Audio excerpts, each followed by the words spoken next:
So, shouting, mountain,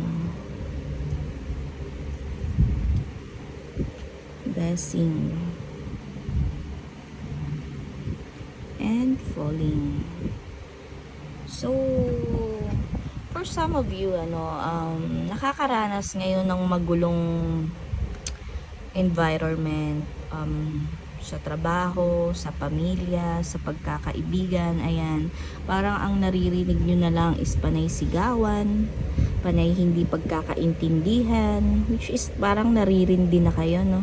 Lalo na yung mga bata dito, rinding-rindi na sa mga pag-aaway bayan ng magulang.